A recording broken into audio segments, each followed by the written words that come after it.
Good morning, how are you? È un po' di tempo che non ci rivediamo, purtroppo la situazione che abbiamo vissuto da gennaio ad oggi non mi ha permesso di poter fare nessuna ricetta, quindi questa è la prima che riprendiamo, la chiamerei post-Covid. Purtroppo è stata una situazione terribile per tutti noi, però grazie al Signore siamo qui e quindi riprendiamo, andiamo avanti. Come si dice nel Cammino di Santiago, ultreia, per entrare un po' nell'argomento. E l'argomento in questo caso è la Spagna. Questa sera faremo un piatto molto fresco, sapido, proprio visto che queste giornate caldissime sono terribili, le rinfreschiamo con un piatto fresco, fresh. È un piatto tipico della cucina andalusa. È un piatto tipico di Cordova, il salmorejo. Salmorejo. Quindi a voi adesso inizieremo con il salmorejo, piatto tipico by Enzo però, quindi modificato by Enzo. Ok? Adesso andiamo. Per 2 persone abbiamo 500 grammi di pomodoro maturo, bello fresco maturo. Poi abbiamo circa 100 grammi di pane raffermo che avremo modo di tagliare sapientemente a dadini. Eccolo qua, questo è un pane raffermo, quindi molto semplice, un piatto povero. Poi abbiamo l'aglio da aggiungere e il sale. Per la guarnizione finale, questo è by Enzo, quindi io metto uno speck, per questo lo utilizziamo per guarnire il piatto alla fine. Poi abbiamo dell'uovo sodo che avremo sapientemente fatto bollire e quindi poi andremo a tagliarle a striscioline, sempre per guarnire. Un ingrediente principe di questo piatto è l'olio extravergine d'oliva, il mio olio extravergine d'oliva, quindi by Enzo, della mia campagna di Pescara, quindi eccolo qua. Olio extravergine d'oliva. Bene? Prendiamo i nostri pomodori e andiamo a togliergli la parte dura interna, il picciolo, chiamiamolo così. Ecco, inseriamo il coltello e poi non gli togliamo l'acqua di vegetazione perché va tutto bene.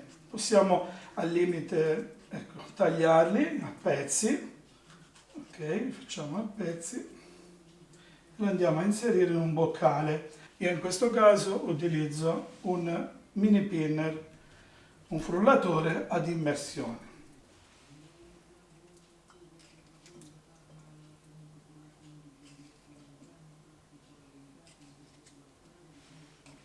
Come abbiamo detto prima, per chi non ha un robot prende un frullatore ad immersione, un normale frullatore ad immersione.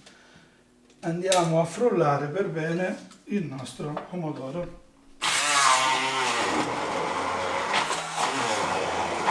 Lo riducete proprio finissimo, deve essere un sugo, ecco, un sugo freddo.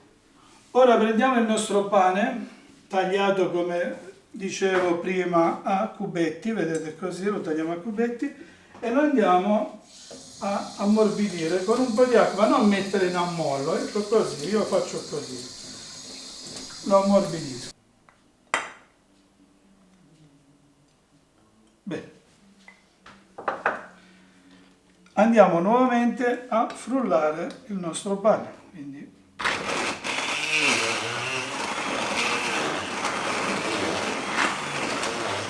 vedete che sta prendendo consistenza con il pane raffermo, il sugo freddo prende, si rapprende. Bene, ora aggiungiamo un bel pizzico di sale, ok? Un pochino, perfetto. Poi mettiamo all'interno un aglio a cui andremo a togliere l'anima, ok? Quindi un aglio, togliamo l'anima, la parte interna, che è la parte indigesta, quindi diventa anche più digeribile. Ecco qui un bell'aglio che andrà a dare sapore e sapidità a questo sugo, chiamiamolo così, questo sugo freddo, questo, come ripeto, salmorejo, cordobano, tipico di Cordova, però modificato by Enzo, ok? By Enzo. Togliamo l'anima, perfetto, inseriamo all'interno, quindi aglio e sale e continuiamo a snaturare il tutto. Ecco qua. Aggiungiamo il principe del piatto, l'olio extravergine di olivo, che questo in particolare è mio, è biologico, del mio campo di Spoltore, provincia di Pescara. Andiamo ad aggiungere circa 100 grammi, qui stiamo facendo, come ribadisco, due porzioni. Andiamo a mettere l'olio, ecco qui, benissimo, il nostro olio extravergine di oliva.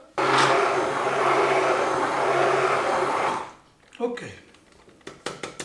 Come avevo detto prima, abbiamo fatto bollire le nostre uova, le abbiamo fatte sode per circa 10-12 minuti, anche 15 minuti, ecco, a secondo il gusto. Più sono compatte meglio è, perché le dobbiamo poi andare ad affettare. Ecco, le affettiamo per preparare la nostra guarnizione.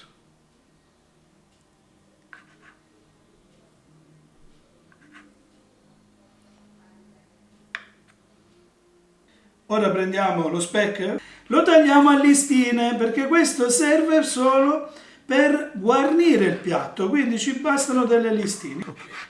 Delle listine che andiamo a mettere sul nostro piatto per guarnirlo. La mediterraneità, guardate la mediterraneità. L'aglio, l'olio extravergine danno un profumo, una sapidità, il pomodoro, che sono un'eccellenza della nostra terra. Il prodotto che abbiamo ottenuto lo andiamo a mettere in frigo per circa 2 ore, anche 3 ore. Deve essere ben fresco. Bene, ora il nostro salmorejo è fresco, è bello fresco, lo tiriamo fuori dal frigo e lo andremo a impiattare.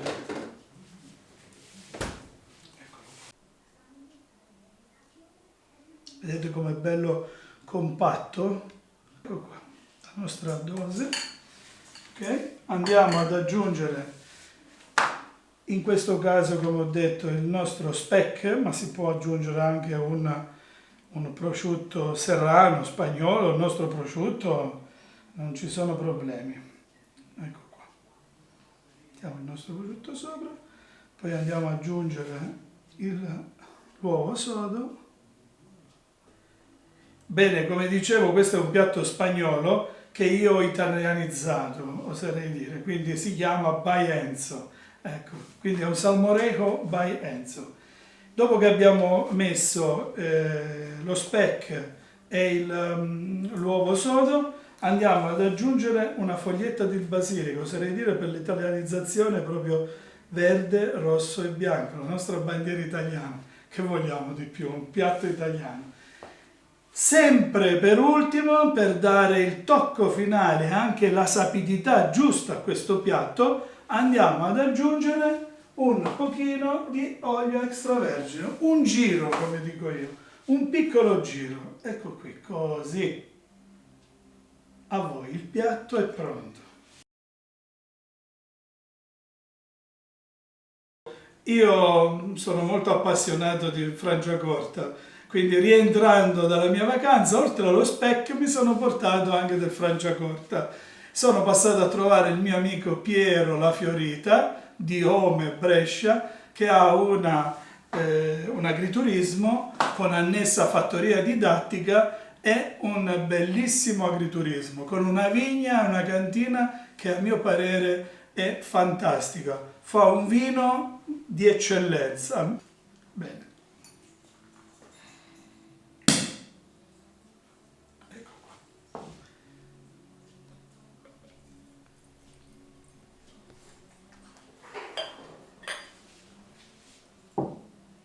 Bene, andiamo ad assaggiare.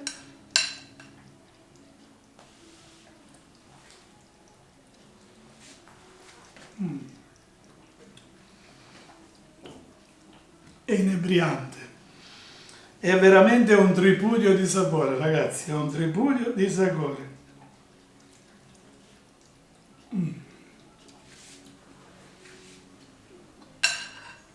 Abbiniamo il nostro vino.